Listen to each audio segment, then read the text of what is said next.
Captain Hana Kim crouched behind the broken concrete wall, watching the daily horror unfold in what used to be Seoul's Central Plaza. The morning sun cast long shadows across the empty streets, but no birds sang to greet the dawn. No children laughed. No voices called out in greeting. Earth had been silent for 50 years. The Valdani soldiers stood like metal giants in their dark armor, their alien faces hidden behind glowing masks. They had conquered humanity, not through bombs or fire, but through something far worse. They had stolen every human voice. The tribute of silence, they called it. The price humanity paid for being allowed to exist. Hana remembered her grandmother's stories about the old world, when people could sing freely, when lovers whispered sweet words, when mothers could laugh with their babies. Now those same babies grew up never hearing their own voice. The punishment for making sound above a whisper was death. Today's victim knelt in the center of the plaza. His name was Junho Park, an old man with gentle eyes and work-worn hands. His crime was simple. He had been caught humming a lullaby to his 3-year-old granddaughter. The little girl sat nearby, tears streaming down her face in perfect silence.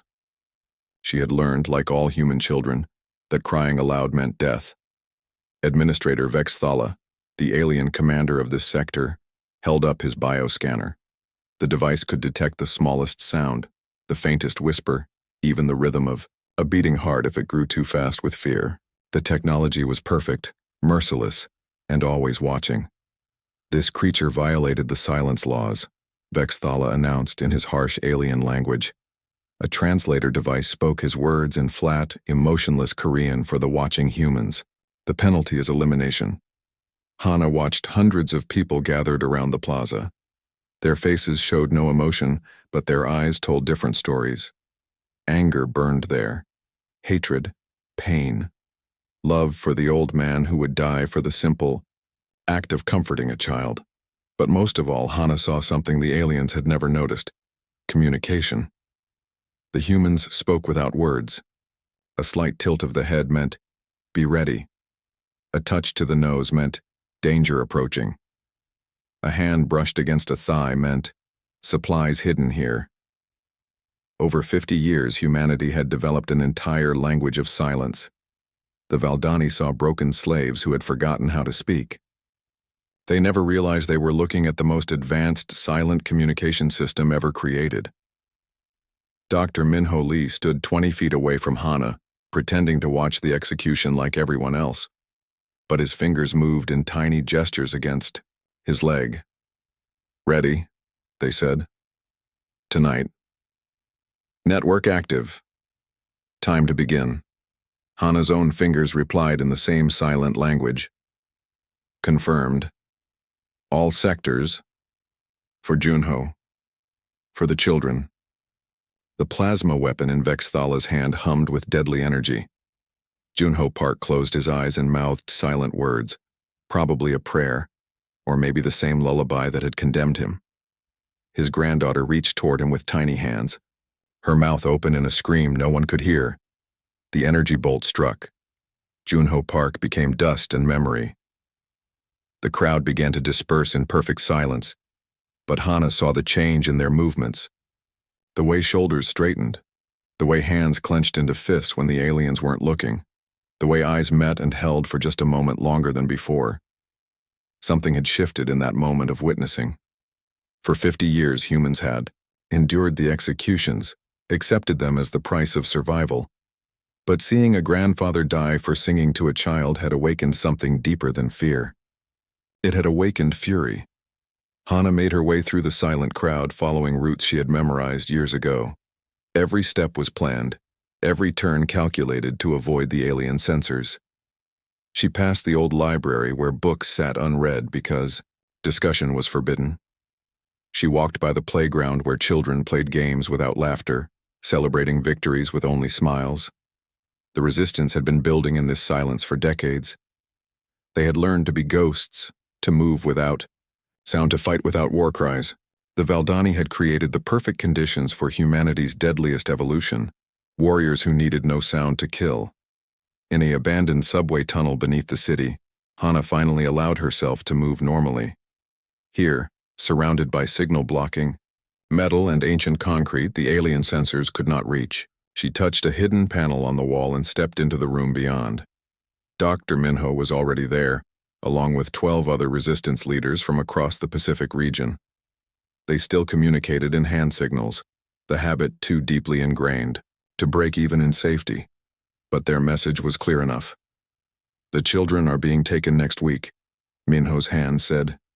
All of them, ages 5 to 16. Off-world transportation to the outer colonies, permanent separation from families. Hana felt ice form in her stomach. Her own daughter Ariam was 13 years old. The thought of never seeing her again, of her child disappearing into alien slave camps among distant stars, was unbearable. How long do we have? Her fingers asked. 6 days, came the reply. The final silence protocol begins Monday. Hana looked around the room at faces she had known for years. These people had become her family in a world where families were constantly torn apart. They had all lost so much already. Now they were about to lose everything. But they were also about to become something the Valdani had never imagined, an enemy that fought in perfect silence and struck without warning. The tribute of silence was about to become humanity's greatest weapon. The planning began immediately. After 50 years of silence, Earth was finally ready to scream. The abandoned subway tunnels stretched like veins beneath Seoul, dark and forgotten by the world above. Hana Kim moved through them like a shadow, her footsteps making no sound on the old concrete. These tunnels had become humanity's secret highways, connecting resistance cells across the entire planet. She reached the main meeting chamber, a large space that had once been a subway station. Now it served as the heart of the global resistance network. People emerged from different tunnel entrances, faces she recognized from years of silent coordination. They came from every corner of Earth, united by their shared hatred of the Valdani occupation. Yuna Choi had traveled from the European cells, her journey taking 3 weeks through hidden paths across 2 continents. Do-hyun Kim represented the Asian networks, while Jawan Park spoke for the American underground. Each brought news from their regions, information gathered by thousands of silent watchers who observed their alien oppressors every day. The communication began immediately, but not with words. Hands moved in complex patterns, fingers dancing through the intricate sign language humanity had developed over 50 years of enforced silence. To an outsider, it would look like random gestures. To these people, it was poetry in motion. European sector reports full readiness, Yuna's hand said. 3 million fighters trained in silent combat. Weapon caches established in 47 cities. Children's evacuation routes prepared. American networks confirm the same, Ji-won replied through gesture. Underground facilities can hide 2 million refugees.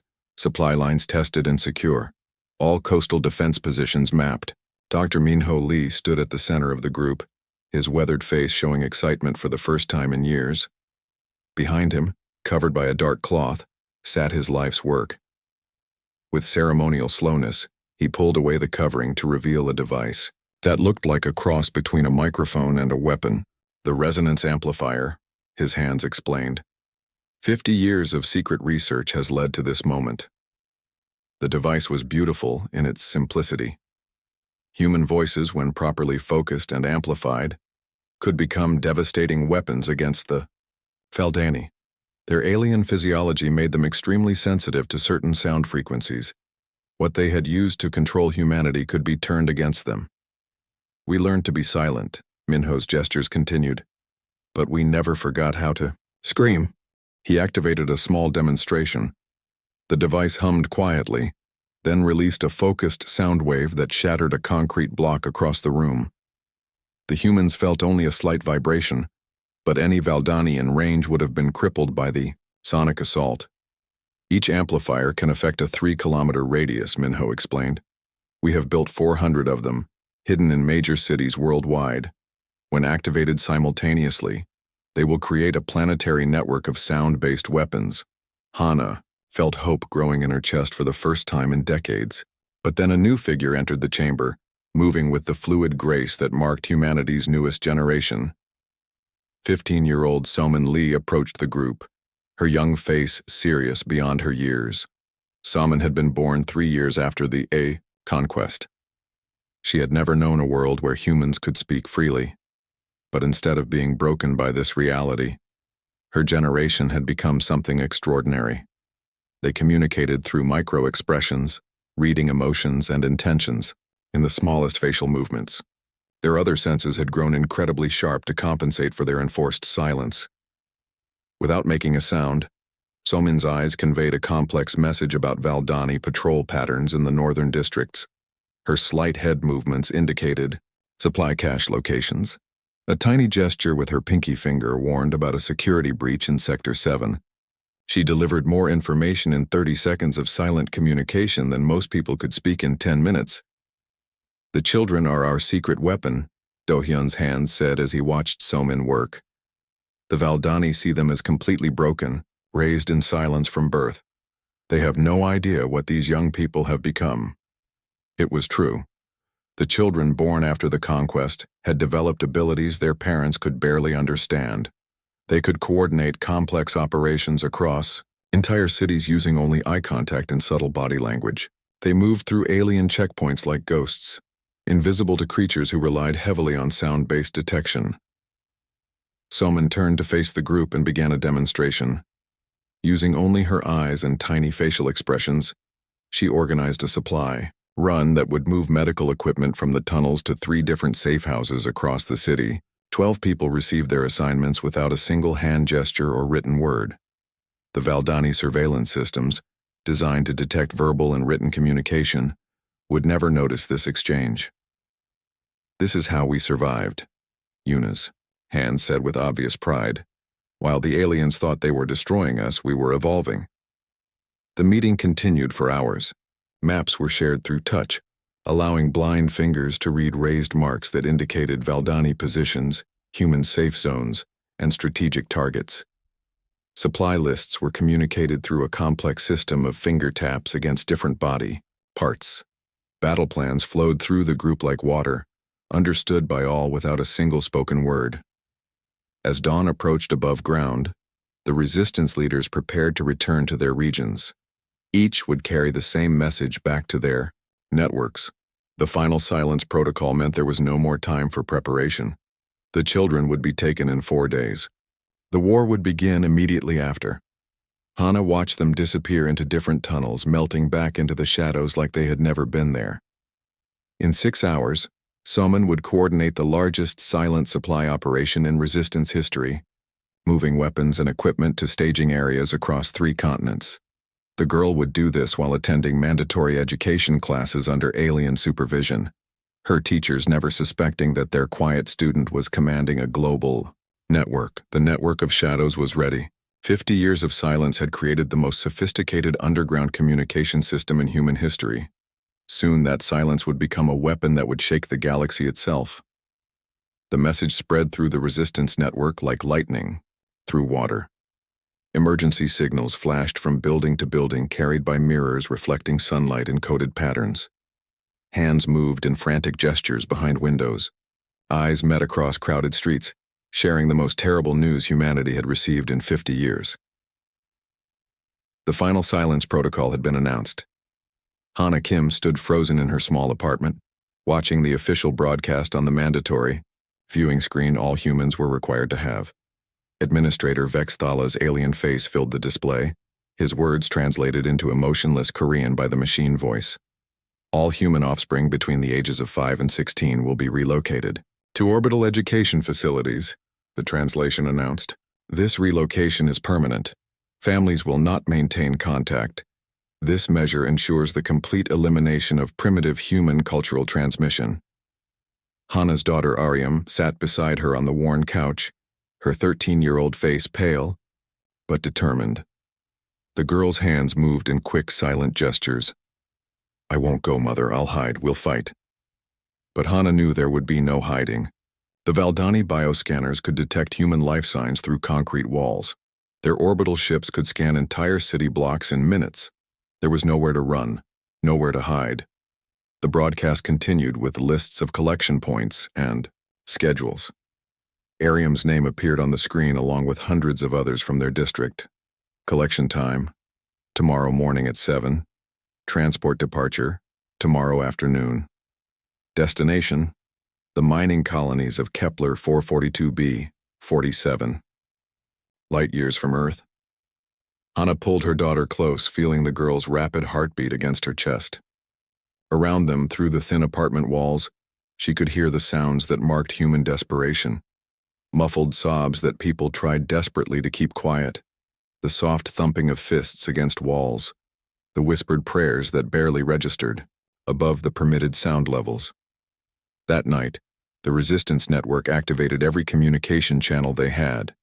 Emergency meetings convened in subway tunnels, abandoned buildings, and hidden basement rooms. The message was the same everywhere. The time for patience had ended. Dr. Minho Lee's hand shook as he shared intelligence gathered from intercepted Valdani communications. They're not just taking the children, his gestures revealed.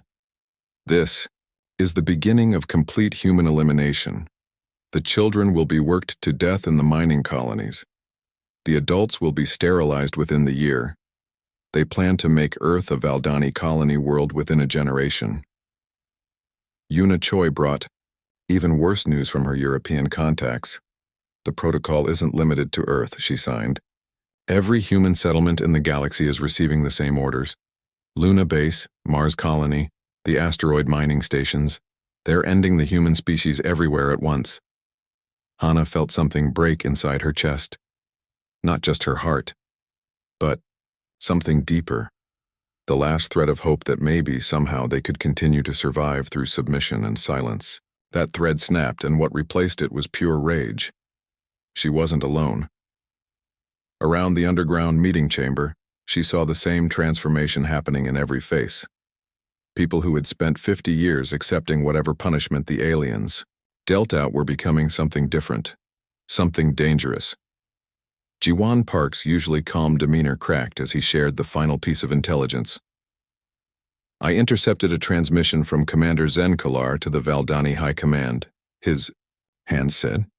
He called Earth the perfect example of successful pacification. He told them that humans are no longer capable of meaningful resistance and that the silent world requires minimal oversight. The chamber fell completely still. Even breathing seemed to stop. Then slowly faces began to change. 50 years of enforced submission melted away like ice in summer heat. What emerged underneath was something the Valdani had never seen, humanity at its breaking point. Young Soman Lee stepped forward, her 15-year-old face harder than stone. Her hands moved in sharp, angry gestures. They think we're broken, she signed. They think silence made us weak.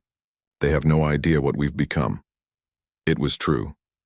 The Valdani had created their own worst nightmare. By forcing humanity to communicate without sound, they had produced a generation of perfect silent warriors. By taking away human voices, they had forged an army that could coordinate attacks without making a single sound that enemy sensors could detect. The children are being collected in 3 days, Hannah's hand said, her gestures cutting through the air like knives. The transport ships leave Earth in 4 days. If we're going to act, it has to be now. Dr. Minho nodded grimly. The resonance. Amplifiers are ready. All 400 units are in position. We can activate the global network within 6 hours of receiving the signal. What about the orbital platforms? Do-Yun asked. They'll bombard Earth from space if we resist. Let them try, Yuna replied, her face fierce with determination. We've had 50 years to prepare for this moment. Every major city has underground bunkers that can survive orbital bombardment. Our children know these tunnels better than the surface streets. And we have something else. She gestured toward Somin and the other young people in the chamber. We have a generation that was born to fight this war. They don't know what it means to surrender because they've never had anything to surrender. They've been planning rebellion since they could walk. Somin's eyes met Hannah's across the room. In that silent exchange, Hannah saw the future of humanity, not broken slaves accepting whatever punishment their masters decided to inflict, but warriors who had spent 50 years learning to kill without making a sound. The breaking point had arrived. Tomorrow, when the Valdani came to steal humanity's children, they would discover that the silent world had teeth, and those teeth were very, very sharp. The war would begin at dawn. The first Valdani outpost fell at exactly midnight, and nobody heard it happen. Hana Kim led her strike team through the industrial district like ghosts in the darkness. Behind her, 12 resistance fighters moved without making a single sound. Their feet touched the ground like falling leaves. Their breathing was controlled and silent. Even their heartbeats seemed quieter than usual. The Valdani guard tower stood 30 meters ahead, its alien sensors sweeping the area with beams of blue light. These sensors could detect the smallest noise, the faintest vibration, even the sound of clothes rubbing together. But they couldn't detect what they had never been programmed to find: humans who moved in perfect silence. Saman Lee, despite being only 15 years old, was the team's scout. She had grown up in this world of enforced quiet, and her body moved, like it was made of air itself. She approached the tower's base, using hand signals to guide the others around the sensor sweeps. The Valdani guards inside the tower never knew what hit them. The resistance fighters struck like lightning, their weapons designed to kill without sound. Modified crossbows with dampened strings, knives that cut through alien armor without scraping. Even their victims died quietly, alien biology shutting down before they could raise an alarm. Within 5 minutes, the outpost was empty of living Valdani. Within 10 minutes, all evidence of the attack had been removed. The resistance fighters melted back into the darkness, leaving behind what looked like equipment failure rather than an assault. Across the globe, similar attacks were happening simultaneously. In London, a Valdani communications center went offline. In New York, an alien supply depot suffered mysterious explosions. In Tokyo, an entire patrol unit simply vanished without sending a distress signal. The Valdani command structure was baffled. Their sensors detected no battle sounds, no weapon discharges, no war cries or death screams. Equipment simply failed. Personnel simply disappeared. It was like fighting an army of phantoms. Commander Zen Kohler studied the reports flooding into his command center with growing confusion. "How do you attack 60 installations without making any sound?" he demanded of his subordinates. "Their primitive weapons should be easily detected by our sensors." His junior officers had no answers. The humans had been silent for 50 years. Everyone knew they were broken, afraid, incapable of meaningful resistance. Yet somehow these broken slaves were conducting military operations that left no acoustic signature whatsoever. Meanwhile, Hana's team had moved to their primary objective, the detention center where tomorrow's children were being held for transport. The building was a fortress of alien metal and energy barriers, designed to hold prisoners who might try to escape through violence and noise. It was not designed to hold prisoners whose rescuers made no sound at all. Dr. Minho Lee had spent months studying this facility. His silent reconnaissance had mapped every sensor, every guard position, every weakness in the alien security system. Now, as they approached the outer perimeter, his knowledge became their weapon. The first barrier fell to a device that disrupted energy fields without creating any electromagnetic signature. The second barrier was bypassed through a maintenance tunnel so small that only Soman could fit through it. She opened the way for the others from the inside, her young hands working on alien control systems she had studied for years. Inside the detention center, they found 300 children aged 5 to 16. The kids were terrified but silent, their eyes wide with hope as they recognized their rescuers. Even the youngest ones knew better than to cry out loud. They had been trained since birth that sound meant death. Ariam, Hana's 13-year-old daughter, was among them. When she saw her mother, tears ran down her face, but no sound escaped her lips. Instead, her hands moved in quick gestures. "I knew you would come. We've been preparing, all of us." It was true. The children had been organizing themselves, using their advanced silent communication skills to coordinate escape plans. They had studied their captors, memorized guard rotations, identified weak points in the facility. Even in captivity, they had been preparing for war. But as the rescue operation began, they encountered something unexpected. A young Valdani soldier named Kith Vana had been watching the human children with growing unease. Unlike her superiors, she had begun to notice things about these supposed broken slaves. She saw how they communicated through tiny facial expressions. She watched them coordinate complex activities without making any sound. She observed their eyes, which showed not the empty stare of defeated animals but the sharp intelligence of apex predators. "Commander," she had reported to Zenkoler earlier that day, "I believe we have underestimated these humans. Their behavior patterns suggest..." "They suggest nothing," Zenkoler had cut her off. "They are silent because we made them silent. They are broken because we broke them. Do not mistake fear for intelligence." But now, as Kithvana watched human rescue teams move through the detention center like smoke through air, she realized the truth. These weren't broken animals. They were warriors who had spent 50 years learning to fight in ways the Valdani couldn't even imagine. She made a decision that would change everything. Instead of raising the alarm, she helped the humans escape.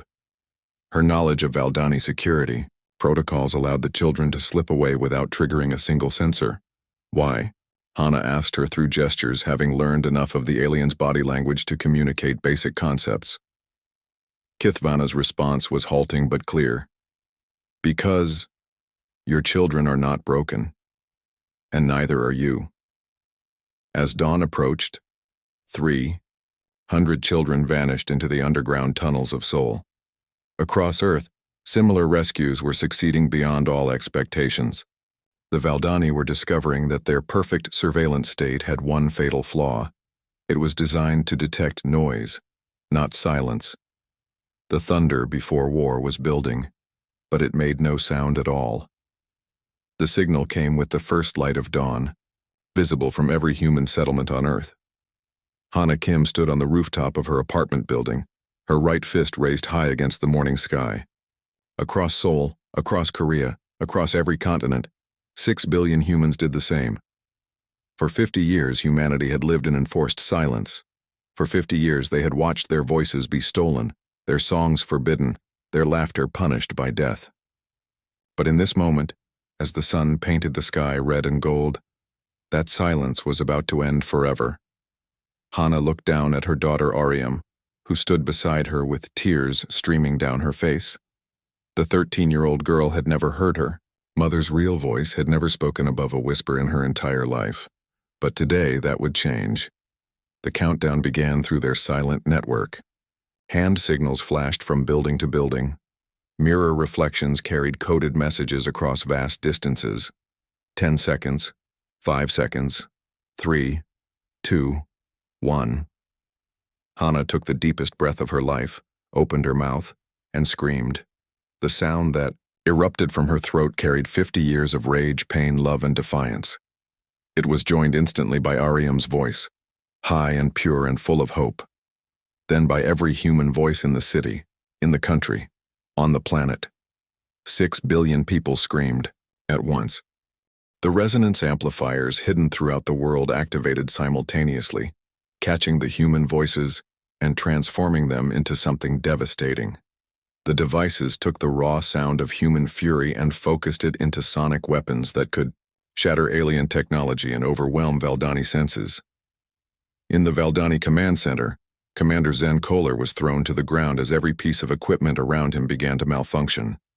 The sound waves penetrated the building's shields, causing alien technology to vibrate apart at the molecular level. Screens cracked, computers sparked, and communication systems died in showers of sparks. "Impossible," Zen Kohler shouted, but his own voice was lost in the symphony of human rage echoing across the planet. "They are silent. They have been silent for 50 years. But Hana was no longer silent. Standing on her rooftop, she began to sing. It was a lullaby her grandmother had taught her, one that had been forbidden for half a century. Her voice soared above the city, joined by millions of other voices singing the same song, creating a melody that had the power to bring down starships. The effect on the Valdani was immediate and catastrophic.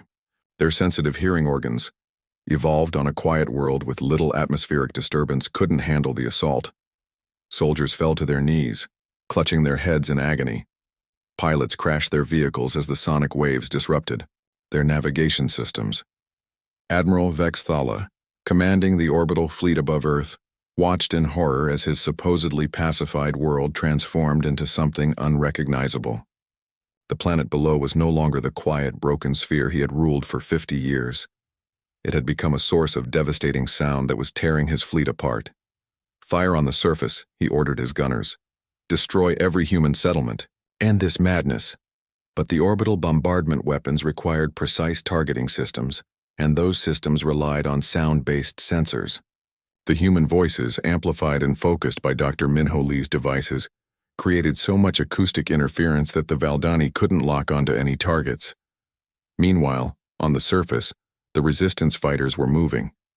But now they moved with purpose, with sound, with the battle cries that had been stolen from humanity for half a century. Young Salman Lee led a charge against a Valdani barracks, her 15-year-old voice raised in a war song that made alien soldiers flee in terror. The psychological impact was as devastating as the physical damage. For 50 years, the Valdani had believed they had broken humanity completely. They had grown comfortable ruling over silent slaves who accepted any punishment without resistance. The sight of these same humans rising up with voices like thunder shattered their confidence entirely. Kithvana, the young Valdani soldier who had helped with the rescue, found herself fighting alongside the humans she had once guarded. She had learned enough human communication to understand their battle plans, and her knowledge of Valdani technology made her invaluable to the resistance. "Your people never understood," she told Hana during a brief pause in the fighting, speaking through a translation device. "They thought silence meant defeat. But you were learning, growing, preparing. You turned their weapon against them." The battle raged for 3 days. Human voices, silent for 50 years, sang songs of freedom that could crack alien armor. Children, who had never spoken above a whisper, now shouted orders that coordinated planetary defense. Parents who had watched their families torn apart now called their loved ones' names across impossible distances. On the 3rd day, Admiral Vex Thala's fleet retreated. The mighty Valdani Empire, which had conquered 100 worlds, fled from the planet they had thought was completely pacified. They left behind their weapons, their bases, their entire occupation force, unable to withstand the symphony of human resistance. Hana stood in the ruins of the Valdani Command Center, holding her daughter close. Around them, the voices of freed humanity rose in celebration. Children laughed for the first time in their lives. Lovers whispered words they had never been allowed to speak. Families called to each other across the rubble of tyranny. Dr. Minho activated the planetary communication system, sending Earth's story across the galaxy. On distant worlds, other enslaved species heard humanity's voice and began to find their own. The tribute of silence had become a gift of hope to the oppressed everywhere. The symphony of war had ended. The symphony of freedom had just begun. Retry Claude. Can make mistakes. Please double-check responses.